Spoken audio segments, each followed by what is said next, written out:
Hello, my friends. Welcome to another episode of the Savvy Painter podcast. I'm Ann Treese, your host, and welcome back if you've been listening for a while. And if you're new here, welcome. I'm so glad you found me. The Savvy Painter podcast is the podcast for artists who want practical, tactical tips to create a studio practice that is fulfilling and supports you. Today, I want to talk about a very specific pattern that I often see with artists that I work with, and it is this. You start a painting, you get partway through, and then you abandon it. You start another one, you get partway through that one, you abandon that one, and then you start another one. Before you know it, your studio is filled with unfinished work, and you have more paintings in progress than you have completed pieces. And every single time you start something new, there's this little voice that says, this is it. This time it's going to be different. This time I will finish it. But since the pattern repeats, you start to wonder, what is going on with me? Why can't I just finish something? And also, where am I going to put it all? And do I really need that front closet? Maybe I don't. If this is you, I want you to know that nothing is wrong with you. You are not lazy. You are not uncommitted. You are not lacking discipline or follow through. You're doing something that makes perfect sense when you understand what's actually happening underneath the pattern. And today, I want to walk you through exactly that. What's really going on when you are abandoning paintings, why it happens, what it costs you, and most importantly, what do you do about it? Because here's what I have learned. Finishing paintings isn't so much about willpower, and it's not about discipline. It's about understanding what makes you want to abandon ship in the first place. All right, so let's dive in. First off, let's just describe what this pattern actually looks like, because I want to see if you recognize yourself here. So you start a painting and you're totally excited about it. You probably have a vision for where it's going or a feeling that you just want to explore. So then you make some marks, you lay down some color, and then somewhere in the process, usually when the painting hits that messy middle stage, you start to feel uncomfortable. And a lot of times that discomfort is a really vague, kind of vaporous discomfort, but sometimes it has a very specific voice. So you look at the canvas and you're thinking, this is not working. The colors are wrong. The composition is off. This isn't what I wanted. I made a mistake. What was I doing? What was I thinking? And instead of staying with it, instead of working through it, you abandon it. You turn the canvas to the wall. You jump to a new canvas, to a totally different idea. And then this new canvas, this new idea, it's the one. It feels super hopeful. It feels fresh. It has potential because it hasn't been touched by reality yet. It's totally wide open, and in your mind, it has all the possibility of perfection. So you start again, a new canvas, a new idea, and the cycle repeats itself. Some of you have dozens and dozens of unfinished paintings in your studio, and some of you might have hundreds. Canvases stacked against the wall, works in progress, shoved in corners, underneath the bed, paintings you started with total excitement that you can't even look at anymore because they feel like just a giant glaring sign of evidence that you failed something. And here's the thing. From the outside, it looks like a problem with your ability to finish a painting, or a lack of focus, or, ooh, I'm just so creative. I have so many ideas. But from the inside, it feels like you're trying to find the right painting, the right idea, the one that will finally work, the one that will finally match that vision you have in your head or that feeling that you have in your head. But the painting never comes because the problem isn't with the painting. The problem is what happens when you hit uncertainty. So let's talk about what's actually happening when you abandon a painting. It's not that the painting isn't working. It's you not working on the painting because uncertainty feels so uncomfortable. In every painting, there's a moment when it stops matching your vision. The idea that you had in your head, the perfect painting, meets the reality of what's actually on the canvas. And there's a gap. And that gap is the reality of the painting. Inside that gap are all the decisions that you made or you will make to get from the imaginary painting in your head, from that vision, from that feeling, to the real life one that's on your canvas. That gap is totally normal. It happens to every single artist. It's part of the process. But when you struggle with self-doubt, that gap feels like evidence that something's gone wrong. And usually our brain likes to tell us that it's gone very wrong, that you messed up, that you should start over. Because our imagination often combines what we know with what could be, but it doesn't give us a step-by-step guide for exactly how to get there. It shows you the step of what you already know. It shows you all those steps, the things that you know how to do. And then it sort of waves this magic wand and it skips over the part where you actually do the work and you figure out the how you get there. And suddenly, just poof, there's this beautiful work of art, right? But in real life, you have to paint the painting to know how you painted the painting. Sounds like a tongue twister, I know, but you do. You've got to paint the painting in order to know how you created it. There's no other way. But in our imagination, it all comes out effortlessly or with a little bit of struggle and then an aha moment and then a flurry of brushstrokes and a wild abandon of magical creativity. The painting will suddenly reveal itself. So when that struggle hits, we just want to be on the other side of it with the finished painting. We unconsciously sort of believe in this hallmark version of the painter who hits the wall, struggles for just a little bit, and then is visited by a magical muse that gives them an epiphany. And all of that happens in 30 minutes or less with no commercial interruptions. So when it doesn't work that way, you think you are the problem, or that the idea behind the painting is the problem. It rarely occurs to you that it's the story you are telling yourself about what it should be like to paint that painting that's the problem. So you switch to something new because you need relief from that discomfort. It's uncomfortable and you want to get away from it. So you switch to something new because you think that you are supposed to feel excited and invigorated 100% of the time that you are painting. We think that until we realize that we're thinking it. And then we're like, nah, I don't really think that. It's really, I know I'm supposed to struggle. So maybe I'm supposed to feel excited and invigorated 60% of the time, but definitely not the way that I'm feeling it. And here's where it gets interesting. When you abandon ship like that, starting over feels like hope. It feels like you're being solution oriented. You're not giving up on painting, you're just trying a different painting. But what you're actually doing is avoiding that discomfort of uncertainty, because in that gap between vision and reality, you don't know what to do next. You can't see the path forward before you do it. And that feeling of not knowing feels dangerous to your brain. And it sort of contradicts the story that artists are just so full of inspiration and knowing and light and air and butterflies and unicorns and puppies and kitties and all the fun things, right? Your brain interprets not knowing as a threat, because if you don't know what to do next, you might fail. And if you don't know what to do on your own painting, maybe you're not a real artist.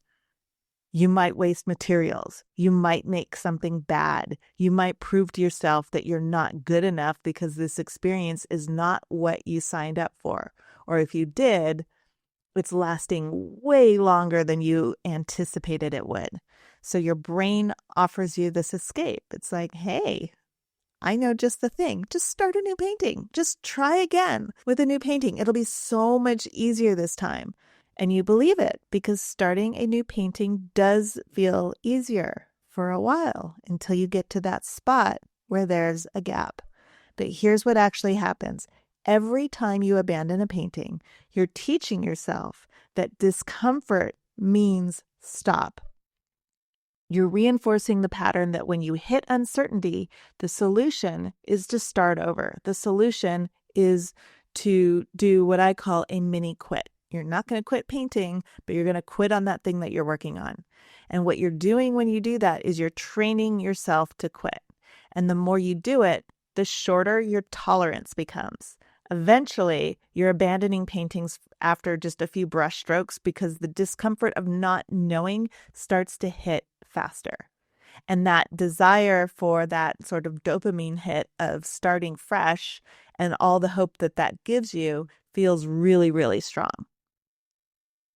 So let's talk about what this pattern is actually costing you, because it's not just a studio full of unfinished work. It's bigger than that. First, you never learn how to finish your paintings, because finishing a painting requires moving through the messy middle. It requires staying with that discomfort.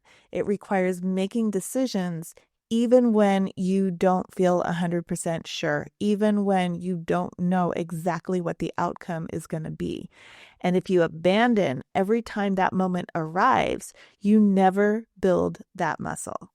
So even if you have technical skill, even if you can draw beautifully and mix colors so gorgeous and lusciously, you can't complete a body of work because you never learned how to navigate that part of the process that happens when you don't know what comes next.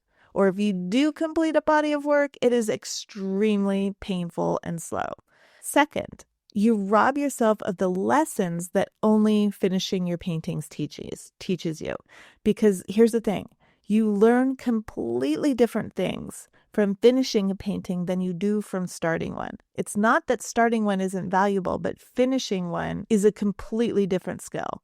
Starting teaches you about ideas and potential and vision and how to do lay-ins and all that stuff. Finishing teaches you about problem solving and resilience and discernment and trusting yourself through uncertainty. And every time you abandon your painting, you stay in the beginner stage. You get really, really good at starting, which is a good skill to have, but you need more than just that skill. And because of that, because you get really good at starting and because you also are training yourself to quit when it gets uncomfortable, you never level up. Third, you reinforce the belief that your work isn't good enough. Every unfinished painting sitting in your studio becomes evidence that just sort of whispers to you, see, you can't do this. You tried and you failed. You started, but you didn't finish it. And that evidence accumulates until you have a studio filled with proof that you're not capable of completing something. Fourth, you can't show unfinished work. You can't sell unfinished work. You can't build a body of work that you are proud of from abandoned paintings that you don't go back to. So even if you have the skill to create something meaningful, you have nothing to show for it, nothing to share, nothing that represents you as an artist. And trust me, your brain will definitely use that against you. You know how that goes, right? If you're not paying attention, your brain will start to whisper things to you like, if you were a real artist, you would finish your paintings. Finally, this pattern keeps you from discovering what your work could become. It keeps you from discovering who you, the artist, could become, who you truly are. Because the best parts of a painting often don't emerge until you push your way through that messy middle. The breakthrough doesn't happen in the first layer. It happens when you stay with it long enough to discover what the painting wants to be. It happens when you stay with it long enough to sort of exhaust all of the obvious solutions to the problem and come up with something uniquely yours. But you'll never know what that is if you keep starting over, if you keep starting new paintings. So let's talk about why finishing the painting actually matters. Because I think sometimes we tell ourselves that it's okay to have a lot of unfinished work. It's my process. It's exploration. It's experimentation. I'm discovering things. I'm just playing. And yes, You've heard me talk about this, so you know I am a big proponent of that. There is value in sketches and studies and doing exploratory work, but there's something also crucial that happens when you finish your painting. There is a distinction, and I want to be really, really clear with me. If you've ever worked with me, you know that I will often suggest that you slip into exploratory work and play.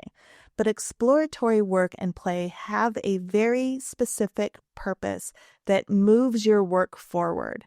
Exploration and discovery phase is not a place for you to hide from your own work. You got to be onto yourself, and you got to be truthful with what's actually happening. Learning how to finish your painting really, really matters because finishing builds the evidence that you can complete things. Every finished painting tells you, I can do this, I can start something, I see it through, I can move through the difficult parts of it, I can navigate uncertainty, and I can arrive at a resolution. And hear me on this, we're arriving at a resolution, not perfection. Big distinction there.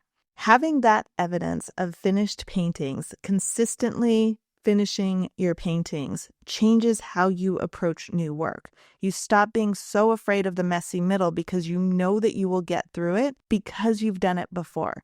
Even if those finished paintings aren't what you wanted, you finished them and it really matters, okay? Second, finishing teaches you what you're actually capable of, because you don't know what you can create until you push a piece all the way through. You don't know what breakthroughs are waiting for you until you stay with it long enough to find them. Some of your best work is hiding on the other side of that moment where you so often want to quit or switch to something new. Third, finishing allows you to evaluate your work accurately. You can't assess an unfinished painting. You don't know if the composition works because you haven't resolved it. You don't know if the colors harmonize because you haven't finished balancing them. But when you do finish, you have something concrete to look at. You can see this is what works, this is what didn't, this is a choice I would make again, this is a choice that I probably wouldn't. But I'm glad I did because now I can see what that outcome is. You can learn from it. You can apply those lessons to the next piece. And fourth, finishing gives you something to share. You can show your finished work. You can hang it, you can photograph it, you can sell it, you can build a portfolio. And every time you share that finished work, you build confidence because you're putting something complete out into the world and saying, this is what I made, not this is what I'm working on or this is what I started. This is what I created. And finally, finishing is how you develop your voice, because your voice doesn't emerge just from starting lots and lots of paintings. That's helpful, right? Do not get confused. I'm not saying don't start paintings, but your voice doesn't emerge from just doing that. It emerges from completing enough work to allow your patterns to start to show up, to allow you to start to recognize those patterns. You start to see what you naturally gravitate towards. You start to see what works for you, what consistently shows up, and what you keep coming back to, what you keep falling into that is uniquely yours. That is your voice, and you can only discover it by giving yourself that permission to finish your paintings. So what do you actually do if you are a serial abandoner and you want to break this pattern? First, commit to finishing one painting before you start another. Just one. Choose a painting that's in progress right now. It doesn't have to be the best one. It doesn't have to be the one with the most potential. Just pick one that feels manageable and make a commitment. I will finish this painting before I start something new. When you want to abandon it, notice that urge and name it. There's that feeling of wanting to start over, but don't act on it. Sit with it, breathe through it, and just name it. There it is. There's that feeling. I'm feeling that urge to start over again. I'm feeling uncomfortable and I want a way out. Second, alter your standards for what finished means. Finished doesn't mean perfect. Finished doesn't mean it matches your vision exactly. Finished means you've taken it as far as you can take it right now with your current skill level, and you're calling it done. You're putting a signature on it. You're stepping back and saying, this is complete. This idea, this version of this idea is complete. Even if it's not exactly what you hoped, even if you see all the problems, even if you think you could have done it better, it's finished. Because here's what I want you to understand. Actually, there's a couple things I want you to understand, but let's start with this one. A finished painting that's not perfect is infinitely more valuable than an abandoned painting that could have been great, or that you stopped before it had the chance to teach you something meaningful. And I can hear the internet screaming already, oh my God, she's saying you can be sloppy. She's saying that you don't have to, that you can just put crappy work out there. I am not saying that.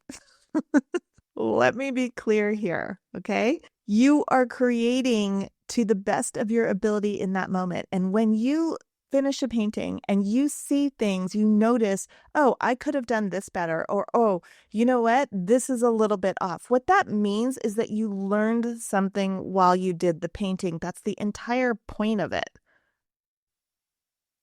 Every painting you do, you will learn something, which means that every painting you do, you will look at it. And now that you have that information that you learned by doing the painting, when you look at the painting, you see things that could have been different. And now, because you have that new skill, you have that new information, you see what you didn't see when you were working on it, when you started it. That's called growth. Okay? It's not laziness. It doesn't mean that you willfully created something that was off. So allow yourself to make that distinction. It's a little bit of a pet peeve of mine if you cannot tell, but it is. I stick by it. Okay. So the third thing that you can do instead of abandoning your painting is to expect that messy middle. Intellectually, I know you know. Intellectually, I know you realize that, hey, there's this part of the painting where it gets tough. But truly expect it and don't punish yourself because you've encountered the messy middle. Okay? Know that every painting will hit that stage where it, quote unquote, looks terrible and you want to quit. Every single one. And that's not a sign that something's wrong. That's just part of the process. So when you hit that messy middle, when you hit that stage, instead of abandoning, say to yourself, oh, here we are. This is the messy middle. I expected this. This is where I usually want to quit or I usually get frustrated, but this time I'm staying with it. And then make one mark, just one. You don't have to fix the whole painting. You just have to make one more mark that moves it forward. Fourth, remove the option to start a new work. Okay? Just pretend that it's not even an option. Put away your blank canvases, hide them if you need to, put them in another room, make it harder to start something new than it is to continue with what you're working on. Because right now, starting a new painting is the path of least resistance. It's easier than dealing with the discomfort of the current one. So remove your easy out. And then another thing that you can do instead of abandoning your painting is to work in series. Instead of working on one painting at a time, commit to a series of 3 maybe. Small paintings, same subject, same palette, 3 versions. This does 2 things. It removes some of the pressure from any single painting. If one doesn't work out, you have 2 more options, and it forces you to finish because you can't move to the next one until the first one is done. And finally, last option for you, last thing that I would suggest for you, track your finishes. Keep a list. It can be just a Post-it if you want, but keep a list every time you complete a painting, write it down. Like painting number 1, finished on this date. Painting number 2, finished on this date. And just watch that list grow. What you're doing there is you're giving your brain evidence. That's proof that you are changing the pattern. Okay, so if you are a serial abandoner, if you have a studio filled with unfinished work and you're tired of starting over, I want you to know that you can change this pattern.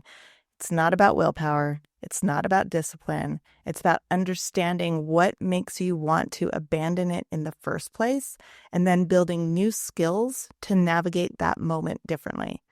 You can learn to finish. You can learn to stay with that discomfort. You can learn to increase your tolerance for that particular discomfort. And you can learn to complete the work that's good enough instead of chasing the perfect ideal painting that doesn't exist. Okay. And again, don't come after me because I said good enough. You know what I'm talking about now after hearing this episode. Yeah. Okay. Every time you do this, you build evidence that you're capable. You prove to yourself that you can start something and you can see it through. All right. That's what I have for you today. Go finish something. Go finish a painting, even if it's not perfect, even if you look at it and it's not precisely down to every single brush stroke exactly what you had imagined, even if you look at it and you're like, I could have done better. Finish it, sign it, call it done, and watch what changes when you do. Have a beautiful week, and I will talk to you soon.